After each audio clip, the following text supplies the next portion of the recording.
अस्सलामुअलैकुम, बंदा नाचीज़ को फैसल शब्बीर कहते हैं। क्या हाल चाल हैं? सब ठीक ठाक हैं। बहुत से नए इंडियंस और पाकिस्तानी यूट्यूबर्स अभी तक इसी कश्मकश से नहीं निकले कि लफ्ज़ नीश है क्या, इसे कहाँ से लेना है, अपने चैनल पे कैसे अप्लाई करना है, इसमें कैसे कामयाब होना है। और इससे भी बढ़ के बहुत से नए और पुराने बल्कि इंटरनेशनल यूट्यूबर्स भी इस लफ्ज़ को सही तरह बोल ही नहीं पाते। कोई निच बोल रहा है, कोई नीचे बोल रहा है, कोई निश बोल रहा है, कोई नीश बोल रहा है। जहाँ तक बंदा नाचीज़ को अल्लाह पाक ने मता किया है, ये वर्ड है नीश। तो अपनी यूट्यूब जर्नी स्टार्ट करने से पहले आपको नीश के बारे में मुकम्मल मालूमात होनी चाहिए। इसकी वैल्यू क्या है, इसे कैसे अपने चैनल पे अप्लाई करते हुए अपने आप को ग्रो करना है और एक कामयाब यूट्यूबर बनना है। आज मैं आपका ज्यादा टाइम नहीं लेने वाला, कुछ ही पॉइंट्स में आपको इंशाल्लाह नीश के बारे में हर चीज क्लियर कर दूंगा और आज के बाद ये नीश नीश नीश वाला रोला बिल्कुल ही खत्म हो जाएगा। तो वीडियो को बड़े ध्यान से देखें और गौर से सुने, इंशाल्लाह आपके नॉलेज में इजाफा होगा।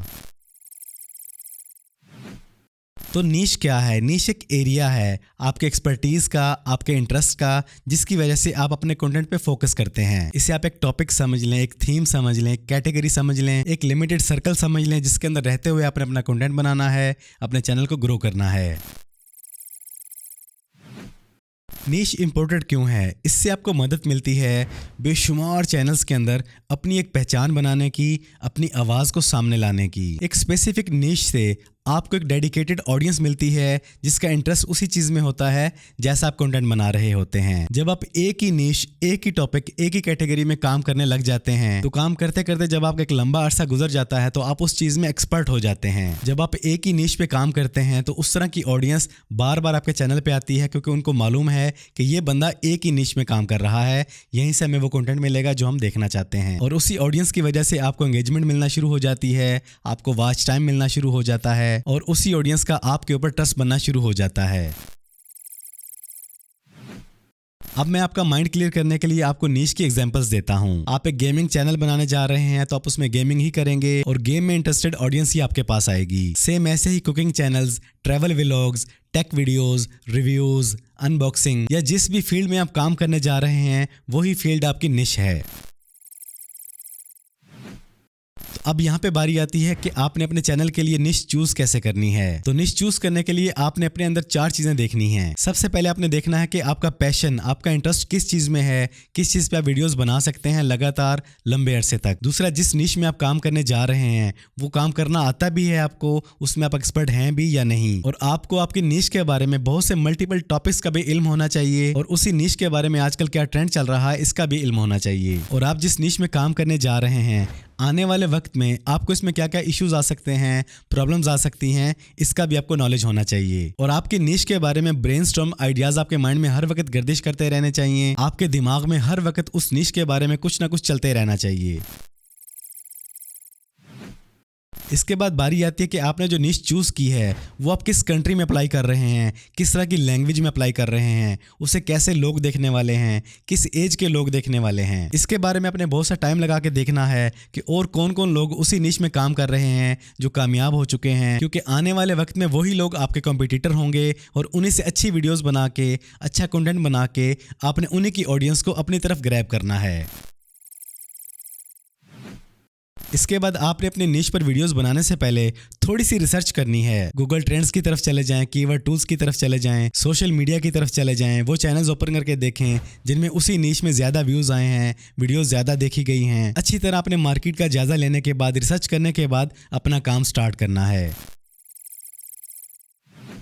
अब आपने जो अपनी नीश सेलेक्ट की है आपको सिर्फ इसके बारे में नॉलेज नहीं होना चाहिए बल्कि इसकी सब नीश, सब कैटेगरीज, सब टॉपिक्स का भी इल्म होना चाहिए। फॉर एग्जांपल ये एक आईफोन है, आईफोन के साथ साथ आपको इसके एक्सेसरीज का भी नॉलेज होना चाहिए, इसका कवर, इसकी बैटरी, इसका चार्जर, इसका पाउच। ये मैं आपको एक मिसाल दे रहा हूँ। इसी तरह आपने अपनी नीश के अंदर सब कैटेगरीज पे भी फोकस करना है। इससे आपको काम करने में आसानी होगी और आने वाले वक्त में आपके पास कंटेंट की कमी नहीं रहेगी। अगर आप सिर्फ आईफोन आईफोन आईफोन पे बात करेंगे तो आपके पास टॉपिक खत्म हो जाएंगे और वीडियो बनाने के लिए कुछ भी बाकी नहीं रहेगा। तो आईफोन पे बात करने के साथ साथ इसके ऐप्स, इसकी प्रॉब्लम्स, टिप्स, ट्रिक्स, इसके बारे में मल्टीपल चीज़ों पर भी बात करेंगे तो आपके पास कंटेंट की कमी नहीं रहने वाली। इन सबसे बड़ी चीज़ है अपनी नीश में काम करते हुए अपने आप को यूनिक और ऑथेंटिक रखना। जब तक आप यूनिक और रियल काम करते रहेंगे, आपकी ऑडियंस बढ़ती रहेगी, आपका चैनल भी ग्रो करेगा, आपको वॉच टाइम भी ज़्यादा मिलेगा, आपको एंगेजमेंट भी ज़्यादा मिलेगी और आप चंद ही दिनों में एक अच्छे यूट्यूबर बन के उभरेंगे। क्योंकि आपको आपकी ऑडियंस, आपके व्यूवर्स, आपके सब्सक्राइबर्स के साथ आपका ऑनेस्ट रहना और ट्रांसपेरेंट रहना मैटर करता है। और मेरे ख्याल से एक कामयाब यूट्यूबर बनने के लिए इससे बड़ी की है ही कोई नहीं। इसके बाद जब आप अपने निश में काम शुरू कर देते हैं तो आपने कंसिस्टेंसी के साथ काम करना है। जो टॉपिक, जो कैटेगरी आपने पकड़ी है, उसी तरह की ऑडियंस आपके पास बार बार आने वाली है। और जब आप एक क्वालिटी कंटेंट बनाते हैं तो आपकी ऑडियंस को आपकी अगली वीडियो आने का इंतजार रहने लगता है। इसलिए आपने अपनी जो भी रूटीन बनानी है, जो भी शेड्यूल बनाना है, उस पर स्ट्रिक्ट रहना है। आपने जो नीश चूज़ की है, आपने सिर्फ उसी पे नहीं जमे रहना, बल्कि वक्त के साथ साथ उसमें नए नए आइडियाज़ लेके आने हैं।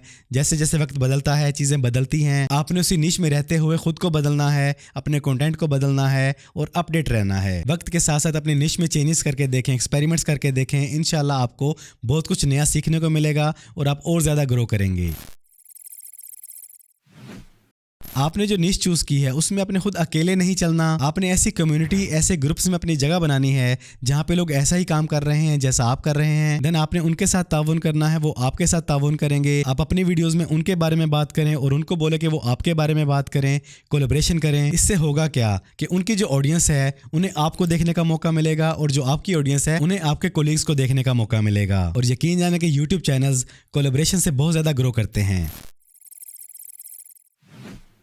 एक बात बिल्कुल क्लियर है, आप जिस टॉपिक पे, जिस नीश पे काम कर रहे हैं, आपके पास उसी तरह की ऑडियंस आती है। और जब उस ऑडियंस को आपकी वीडियोस, आपका कंटेंट पसंद आता है तो वो आपके साथ एंगेज होना पसंद करती है, कमेंट करती है, लाइक करती है, वीडियोस को शेयर करती है। तो अपनी उसी ऑडियंस को आपने बिल्कुल रेगुलर बेस पे लेके आने के लिए क्या करना है, उनके साथ एंगेज होना है, उनके कमेंट्स का रिप्लाई करना है, उनकी तरफ से पूछे गए सवालों का जवाब देना है, अक्सर वीडियोज़ में उनका नाम लेके जिक्र करना है। इससे आप अपनी ऑडियंस के दिलों में घर करने लगेंगे।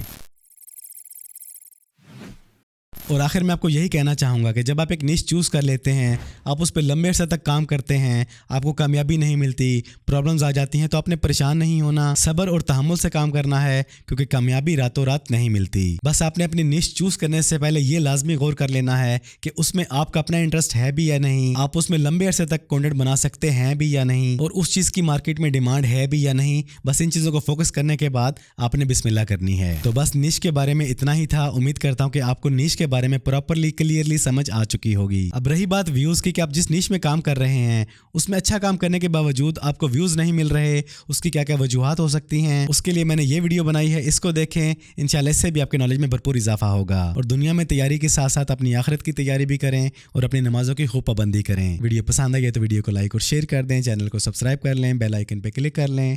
जिंदगी रही तो फिर से मुलाकात होगी। अस्सलामु अलैकुम।